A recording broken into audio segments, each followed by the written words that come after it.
Kingmaker, Queenmaker.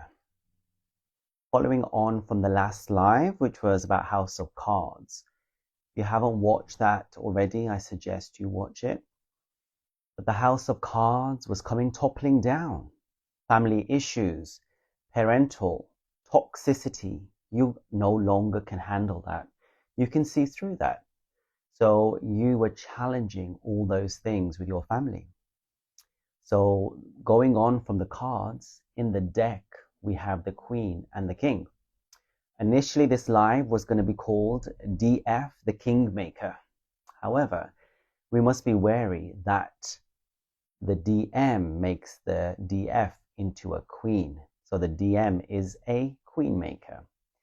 Hello, everyone. If you can hear me, can someone please write in the chat, "We can hear you." Thank you. So not only is the DF a Kingmaker, the DM is a Queenmaker. Now the DM makes the DF into a Queen first. All of us start off toxic, distorted, wounded, unhealed. Whether we like it or not, whether we want to say that we are not. You can hear me, thank you. Whether we like to acknowledge that or not, we are toxic. We are distorted and codependent. And it is the DM's constant triggering that molds us and shapes us into that diamond, into that divine being. That's how the process is. That's how we purge. Triggers are the best friend. They're very, very painful. In fact, twin flames have no issues with each other. They actually have no problems. It's just love. But because of all the toxicity, because of all the years and decades or millennia, ancestry, lineage, all the stuff that's accrued up, the debris, that's where the blocks are. Some of you that are joining in the live now are probably thinking, why is he wearing a hoodie? I always do everything from a visual perspective and it will make sense as we go through. I'm not wearing a hoodie because I'm cold, particularly. I'm not sitting on the floor because I haven't got a chair, particularly. There's reasons behind my madness. I make it visual and also auditory.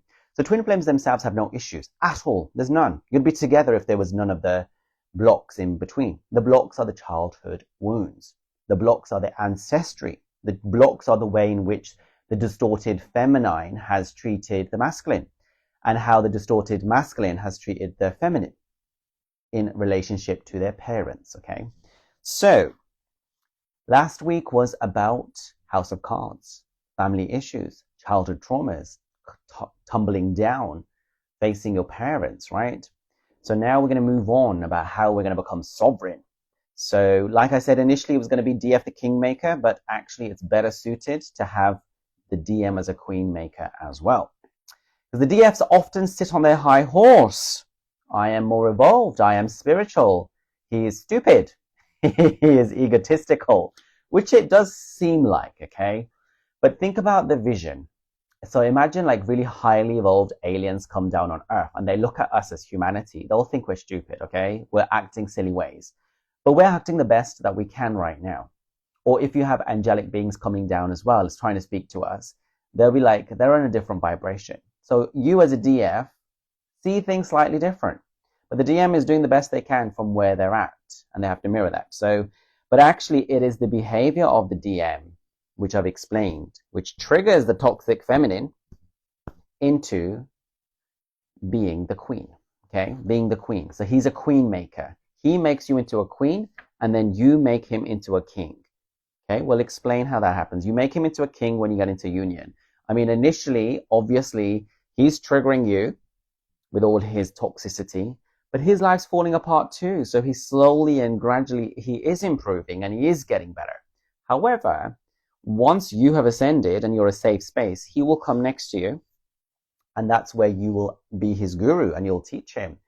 And that's where he'll ascend and become the king. You know, he becomes a king towards the end.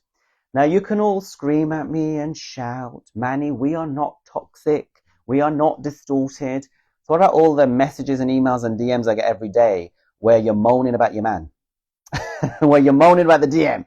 Now, the reason why a lot of you are stuck in cycles is because you've turned it into a fairy tale. You think it's a soulmate. You don't understand what a twin flame is. Manny, he's with another woman. He's liking some of the posts, or he's an asshole, or he's triggered me, or he's meant to. Okay, he's meant to.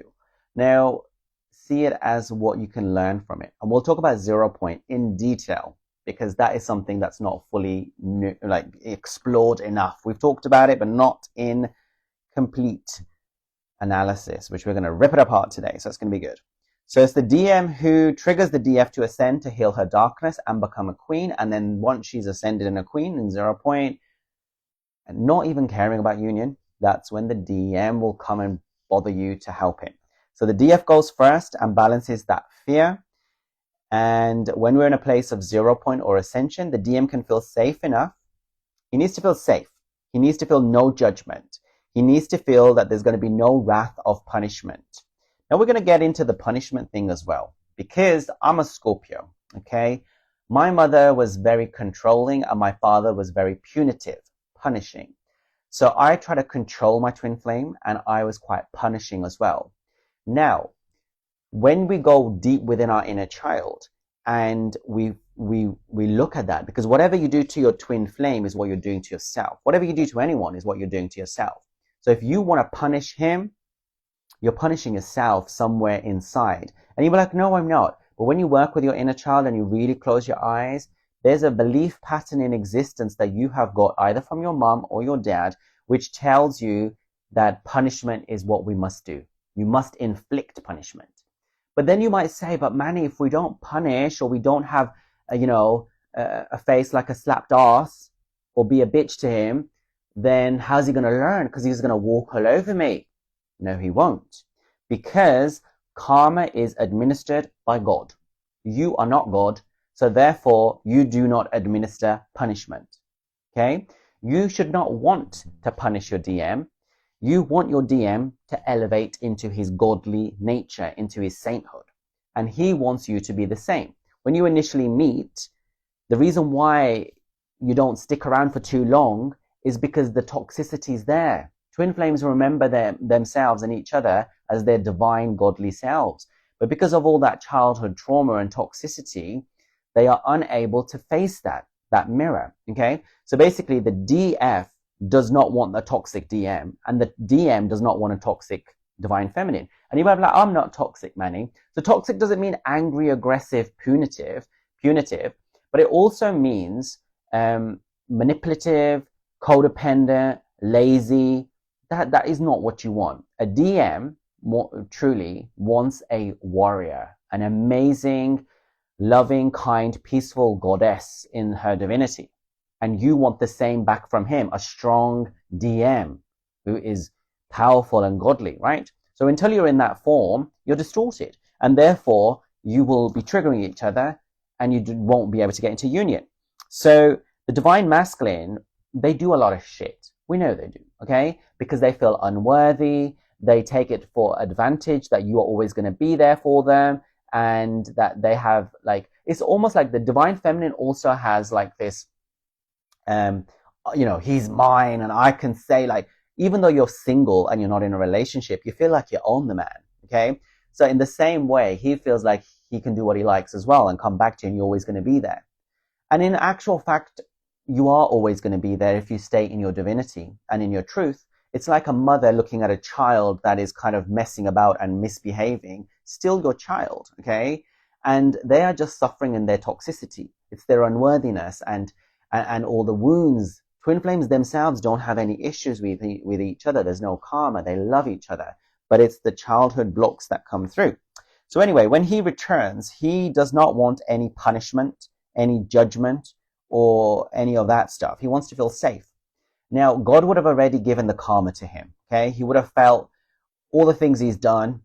He would have got that anyway. So you don't need to administer, right? And you want the best for your divine masculine. You want them to succeed and excel, have money and abundance and power and stability. And they want you to be in your love and joy as well, right? So then he can be vulnerable or allow his wounds to be shown and be safe to get to the core of the issues in a safe space, building his strength to release his toxicity. Because when he returns, there'll still be toxicity there. And that's when a lot of divine feminines get triggered and scream and shout and swear at him, and he goes running off to the hills again, right? So the key thing is to stay in 0 point, which I'll talk about in detail. But basically, he wants a safe space to explore and release and deal with those things. Your job, Divine Feminine, is to master your skills, okay? Whatever you're learning, bringing it into the 3D. And we'll talk about that. Like, actually, do you practice what you preach? Do you stay balanced, loving, kind, as you say that you are? Do you actually, can you actually do that? So you show him, but you don't tell him, you don't be this like punitive, punishing teacher. You do it from a place of love and peace, okay? So the DM does a lot of healing, obviously, before they meet you. They get banged around. Usually they don't want to heal, they want to run. So the universe blast, blast, blast, blast, blast. And that's how they come back. But during union, that's when the whole healing for them gets quicker. They'll still have residues. He actively will come to you, to the table, and pester you to help him. You may actually not want to, because you get to a point where you don't even want you don't care about whether unions happens or not. You're just focused in your peace, not in your drama, in your peace. But he would want to learn, how did you get so peaceful? How did you get so loving? I want to become like that. And basically, sometimes you may feel like you're talking to a brick wall, and there might be challenging times. I've spoken to some Divine Feminines who are really at the end of their tether. That's when you speak with God and you communicate with God. Because the Divine Masculine is often lazy, and they need you, Divine Feminine, to be the teacher. That's why they keep pushing you and pushing you and pushing you until you literally jump off the cliff and fly and ascend. That's their purpose, okay? So they don't want you to shove the teachings down their throat, but they want to know how come you're so peaceful and good. So the Divine Feminines who don't basically, it's not about leveling up and going up. It's about leveling and bringing it to the ground, okay? Everything's about grounding. So it's about physicalizing. That's the whole thing about twin flames, okay? The Divine Masculine is more the grounded twin, and the Divine Feminine is more the spiritual, but you have to do it within yourself, where you bring the gifts that you have, the abundance, the joy, the love, the peace, the bliss, the happiness into your daily life, when you're working, when you're with your family, etc., etc. So you want to ground all that spiritual practice into the 3D. Demonstrate what you're doing. The Divine Masculine wants to see, If you've got no money, then why should they listen to you? Why should they, clearly when you're abundant, you're full of self-love, and you're in your spiritual elements of bringing that abundance into the 3D. If you can't do that, then you're kind of not living your purpose, right? You're not living what you're actually saying, because it has to make some sense to people. Why should I meditate or chant things or do affirmations if you're living in squalor and poverty? Like, what am I going to gain from it? And you might be like, I don't like money, Manny. I'm a penniless beggar. I'm a monk. I'm a nun. Well, then go to a nunnery. But if you want to be on the twin flame journey, it's about being in a sexual, intimate relationship with another person and having a physical life and having objects and houses. And to be able to do your work, you have to be in abundance, because you're the leaders. You can't just be living under a tree, unfortunately. So the reason why some Divine Feminines don't progress is because they get stuck in romance and rainbows. He's going to come on a white horse and save me. And they just stay in that fantasy realm. Don't stay in the mind, get actionable, do your inner work, get practical. Yeah. Utilize your spiritual learning in real life. Are you stable, balanced, and abundant? Always be humble. Okay. Let the DM catch up on his own pace. Don't be impatient and toxic. When you're being impatient, it actually slows the process. It's showing that you don't already have it and you need something outside of yourself, and you're looking. So you want to get to a place where you allow people to catch up in their own time, because you're full of peace and bliss and love. We'll get to the 0 point part and how to get that. So yeah, twin flames have nothing against each other. It's the childhood wounds which cause the separation issues. So therefore, never take it personally. Never take it personally. Whatever the DM's doing, whatever the DF's doing, don't take it personally, people. It's not a vendetta against each other. These are your own childhood, ancestral, karmic issues that you're resolving and ironing out. Yeah, and sometimes twin flames are a little bit, say things, but they don't mean any harm, okay? And that's why sometimes you work it out with other people and soulmates and karmics, but that's okay. But twin flames love each other to the core. Trust me. Don't take it personally. Right, now back to the punishment. the punisher, punitive person. We need to love the part of ourselves that feels like it needs to punish, needs to reprimand, needs to control, wrestle to the ground. Because if that's how we're behaving with our DM or other people, it's how we believe and treat ourselves, how we think we should be treated as well. No, karma is paid by God. We stay in love and forgiveness, and we do not need to punish people. You know, some DMs are so stuck in the mud and had such terrible lives, okay? For them to change and even make a few steps is a big deal. So be okay with that. And trust me, miracles happen, they change. I've seen it, they change, okay? And we'll talk about more of the change stuff later, okay? And then some of you say, oh, I feel the sexual energy, I don't like the energy, I don't want it, da da da da. Well, you're not here to be a nun or a monk, you're here to be in a twin flame union. So when you're feeling the sexual energies, good, because you're actually feeling them, they're thinking about you. So for the DM, they will be very sexual, okay? They think the connection initially is just sex, but they'll connect with the lower chakras because they're trying to get the higher energy from you, and they do it through that, okay? But then they will get to the heart space and feel it. But the sex is the healing part. It's actually the Kundalini energy, it's the life force energy. So be happy when you're feeling them. I've been feeling my one for the last couple of days. It's great, wonderful. You need to accept every part of them where they're at now. They will change, they'll evolve, for sure they will. But you've got to accept where they're at right now because that's a shadow part of you that you're not accepting. They are afraid you will judge them and you won't want them, but they often live in a place of don't give a crap, and they just do because they've been so downtrodden by life, and they're not as judgmental usually. So they overthink, they second guess themselves, but just accept every part of them because it's accepting every part of yourself. That's where the inner child self-love stuff really helps when they're triggering you or things are happening, because it's part of you. With twin flames, it's like you start off in divinity, yeah, and then through lifetimes you just kind of like separate from your true selves and you kind of get into the opposite yin and yang, okay? And I'll explain like a little story to you.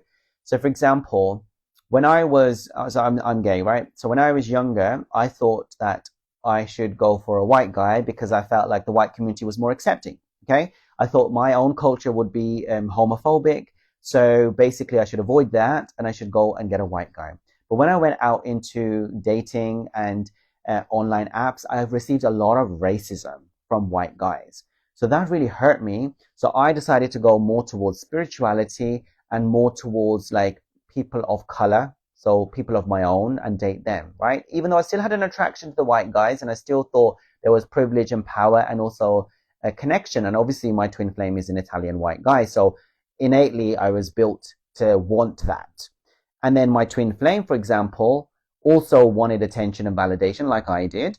And instead of going away from, he's a white guy, so he could fit into that privilege, right? So instead of he went towards the same thing. He went towards the white guy thing, and they gave him the attention, so he went more into it.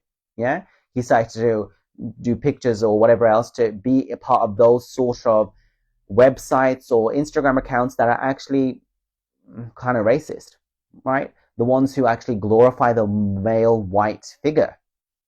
And that would trigger me loads because those very people rejected me. So it's my rejection wound, right?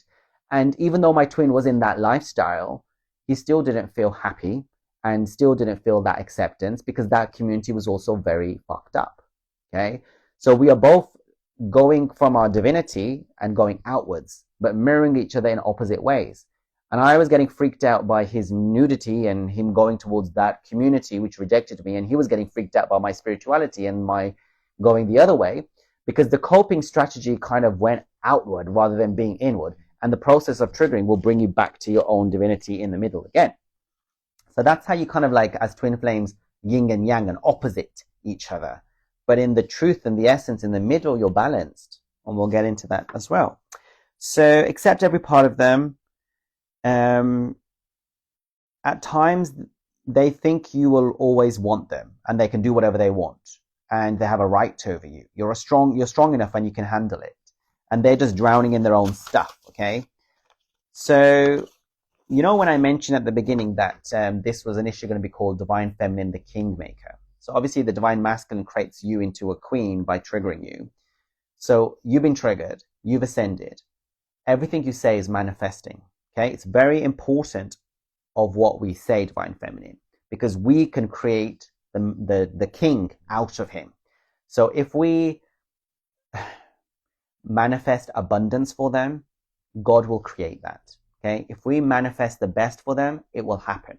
So I'll give you a little bit more insight. So my twin was obsessed, still is obsessed with being rich and famous and all that kind of stuff, and utilizing his body and nudity before in order to get that from these accounts that I said were quite racist and exclusionary, only focused on white male muscular physiques, right?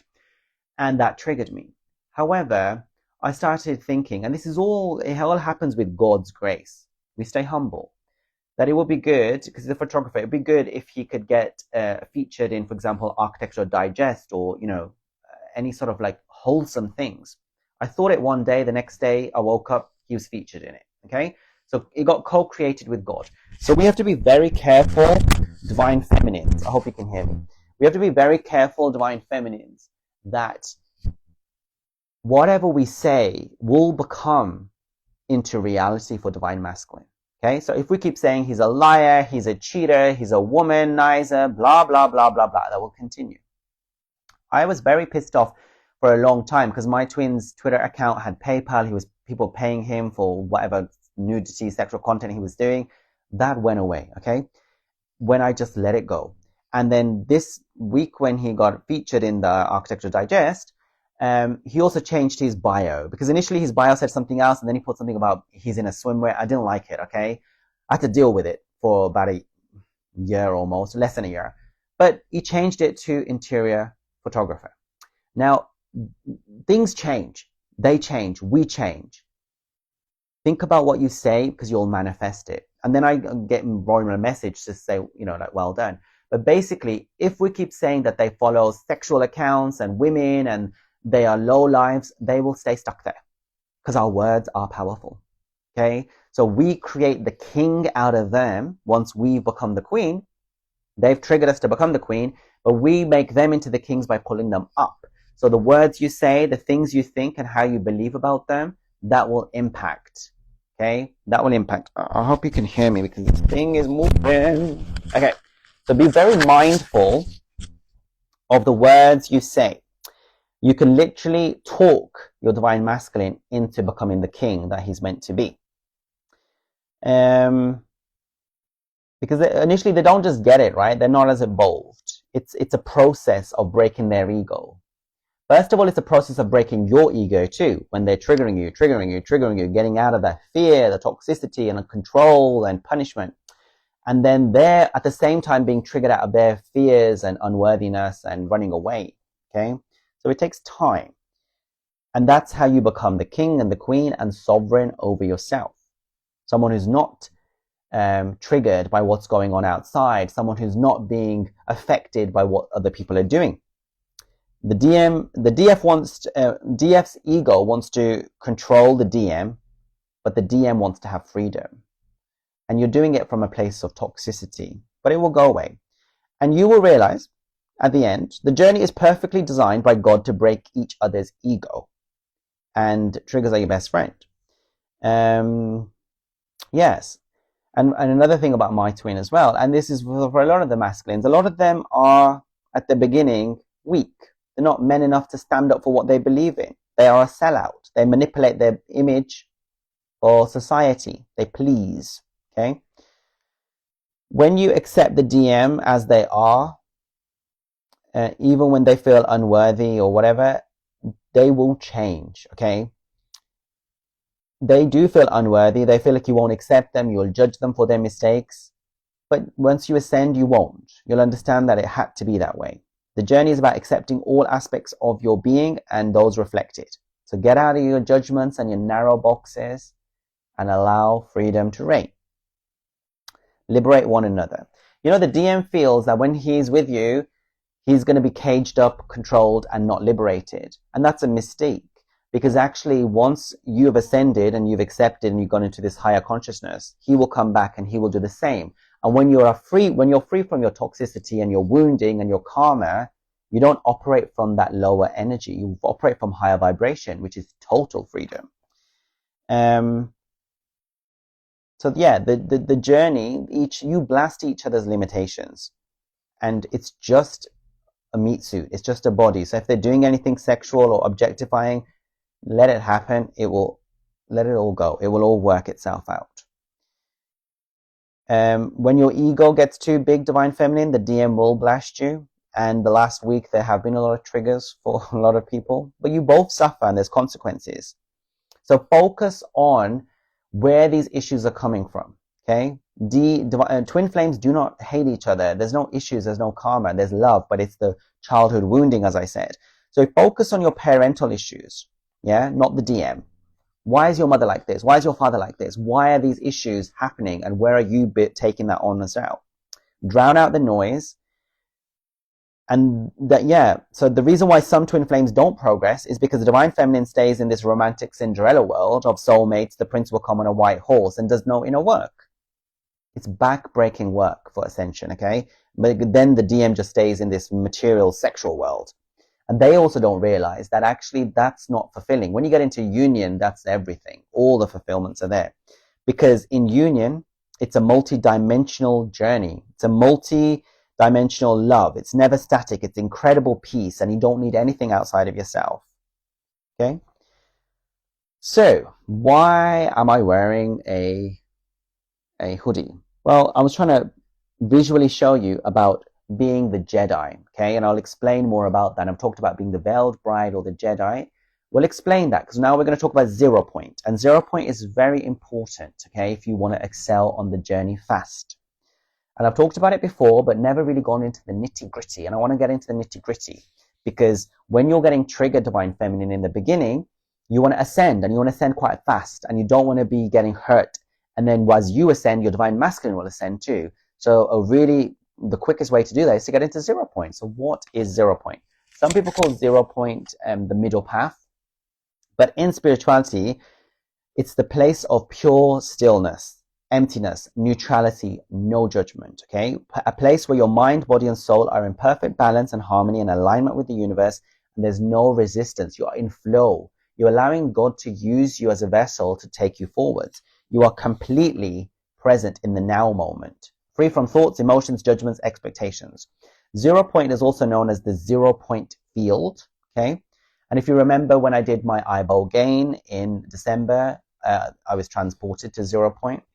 Okay, so in quantum physics, 0 point refers to pure energy and potentiality that exists in the universe when all matter seems still. So when you're at that point of everything, you can get everything. You have access to everything. Past, present, future, all dimensions, realities, and you manifest from the heart space too.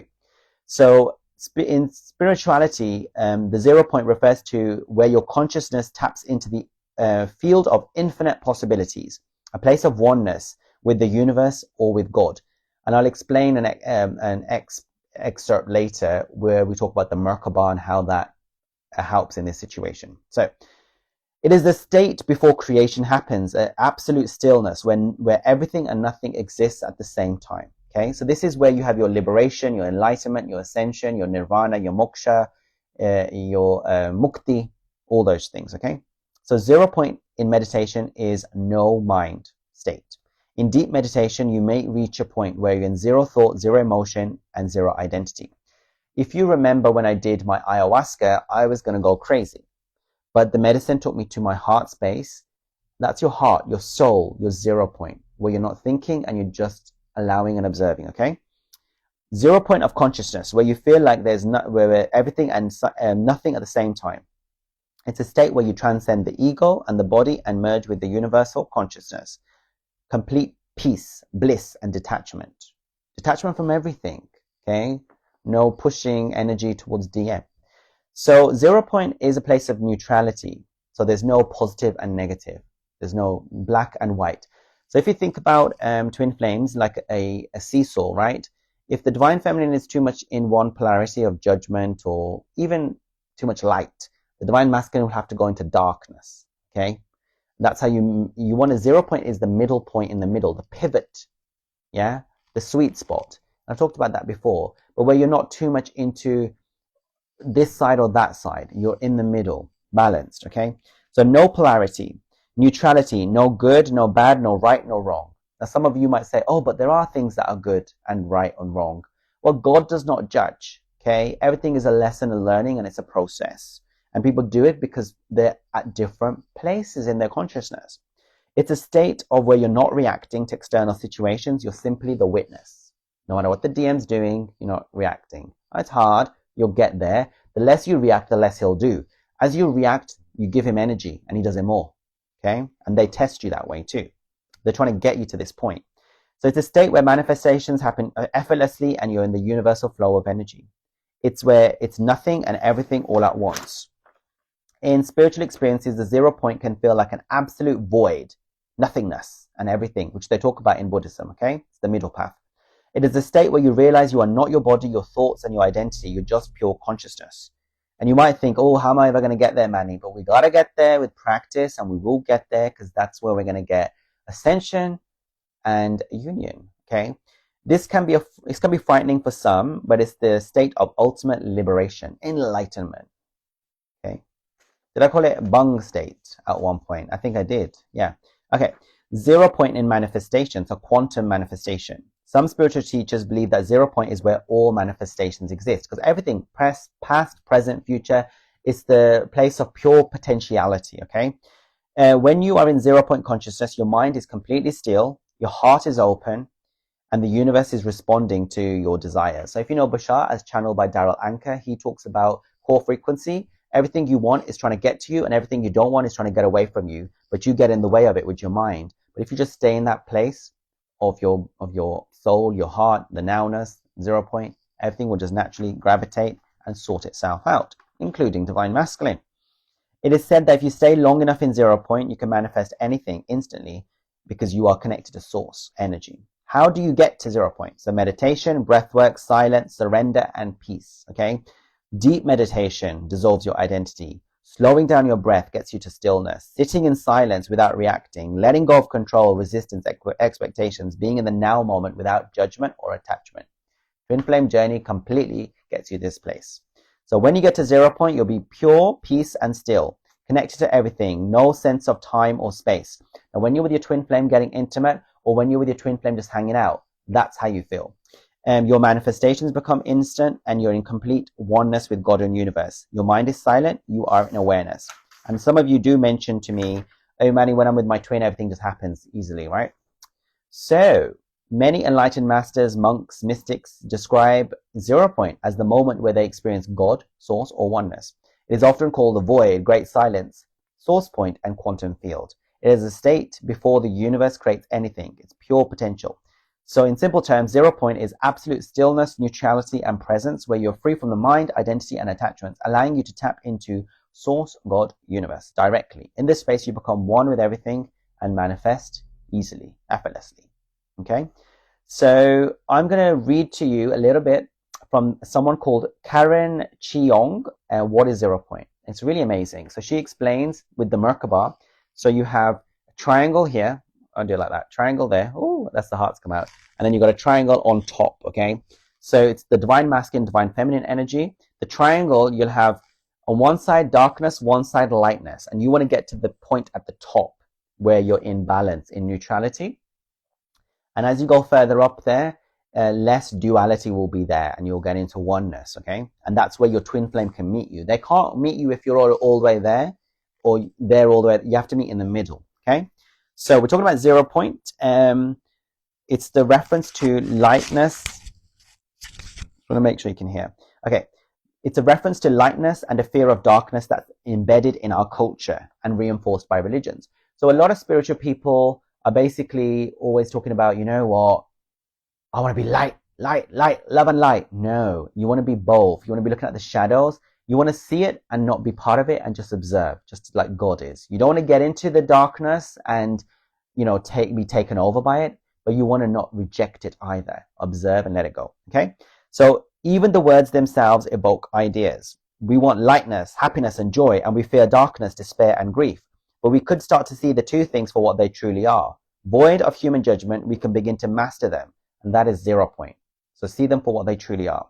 0 point is the center between the dark and light. It is a point of neutrality we want to access. Imagine it not as a point, but as a pyramid or a triangle, if you will. On one side you have darkness, and on the other side you have the light, the brilliance. 0 point is at the top, and it moves as we ascend. Okay? So 0 point isn't static. It moves as we rise in consciousness. So if you think of a pyramid, at the base, we start asleep, unaware, and there's no work done. And as we go from the extremes of brilliance and darkness, lightness to darkness, there's more. At the bottom of the pyramid, there's more, you can say, distance where you have that, right? But as you get higher up and your vibration becomes clearer and lighter, the extremes get less because the point of the pyramid gets narrow. You don't experience the same levels of extremities at the higher levels, okay? You're refined. But as you get more and more refined, you are more and more attractive to dark entities, which I'll talk about in the Ascension series, but like archons and negativity, which are often the divine masculines are riddled with. But you are more nutrient, more beautiful, more dazzling. So you have to, therefore, be the Jedi Knight and protect your energy. That's why I was wearing the hoodie all this time, for that little moment. Okay, right. Okay, so at higher levels, you no longer experience the extremities, okay? As you move up, the experiences become more refined. You no longer tolerate things that you once did. You don't get into toxicity and habits. The higher and more refined you become, you're like alchemizing all those things and you're ascending, okay? You're becoming in alignment. For most people, this is just the beginning. At the beginning, they're at the lower point of the spectrum, okay? A lot of the DMs are there as well. And as you do your work, you quickly get higher and higher. And as you refine, you'll notice your life change. So it might fall apart before it starts to come together. You won't need and you won't need to learn the same lessons again once you've passed them. So for example, addictions, low self-worth, and all the struggles in the material world, as you go up, the concerns change and you're no longer worried about basic survival stuff, and you get more aligned with your purpose and true self. So it's moving up grade by grade as your vibration rises. You stop experiencing lower, denser lessons of life, and your vibrations become more aligned with your true nature, but the stakes also get higher. As your vibration gets stronger, you are more valuable energetically, and the darkness can see that. And there may be temptations or seductions, such as the tests that come from the dark side trying to pull you in, but you must stay grounded, okay? You must stay balanced and grounded. The more refined we become, the more valuable we are energetically, which means the stakes get higher. It's like a higher form of nourishment for the light and dark sides, both sides actually. So you must stay true to your path, balanced in the center, neutrality, 0 point, at the top of the pyramid. You access both light and dark, but you don't get seduced by them, okay? You understand that they are part of the reality and the whole. That's duality, but you're in oneness, but don't get swayed. So it's about finding the middle ground, accepting both, but not getting swayed. Okay? It's about accepting both within yourself, the light and the dark. Now, the DM is in you too, so all the craziness they do is in you. Accept it. It's fine. Love it. It will change. As you ascend, it'll get alchemized and cleared. The debris will go. So accept the love and the light, the beauty, but also the dark and the cruelty that exists within us and in the world. The punisher in you, love that. The controller, codependent, toxicity, anger. There's a lot of DFs. Accept it and love it, okay? By acknowledging and accepting both, we ascend to the place of neutrality and peace. 0 point. And that's where your twin will come to you and you'll be in union, okay? To the spiritual community, this means 0 point, state of perfect resonance that contains all the frequencies of all that is and ever was, which equates simultaneously to presence and the absence of all possibilities. It's the presence and the absence. It's the light, it's the dark, it's the good, it's the bad, it's all of it, but you don't judge it, okay? It's a place of oneness. 0 point is similar to the middle path. The difference is it's experiential. It's not just in the mind. It's not intellectual. You feel it, you do it, you live it, you embed it in the 3D, in the physical, in the matrix. You don't need to understand it, but you need to experience it. And the fastest, the most efficient way it is. 0 point is the fastest, most efficient way to clear distortion. Once you get to 0 point, you realize it's not a point. It's an ever narrowing path, and it happens to be the fastest way to ascend. So in the pyramid, once you get to the top, the 0 point, then there's an inverted pyramid on top. And that's where you get into the infinite realms of possibility and existence. Hopefully you can hear me. Okay. So what's next? So 0 point is mastery over both the light and dark, because both exist in this realm. It's mastering in this, not being seduced or opted by the darkness. It's acknowledging the darkness exists and it has a valid place, and you transcend it. As you rise in vibrational level, the path of 0 point narrows and the darkness can creep in to test you to see whether you're staying in 0 point. The stakes get higher as you get higher up.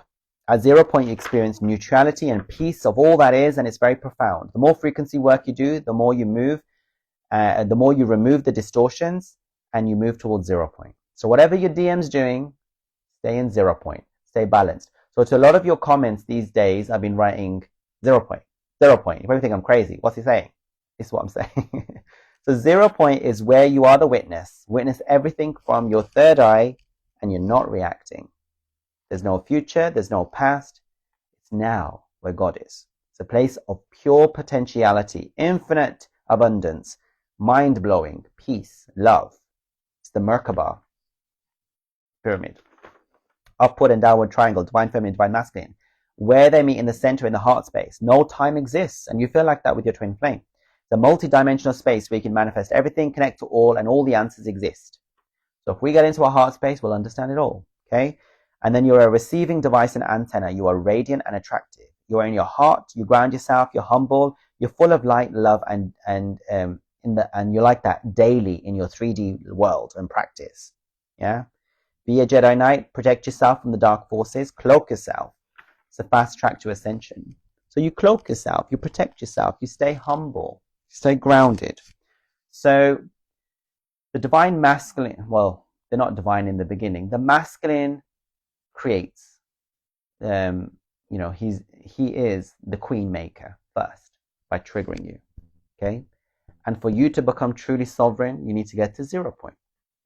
And then once you're in 0 point and you're a place of safety and non-judgment, because you're in 0 point, you're not looking in binary and punishing, the DM will come to you, and then you will be the Kingmaker.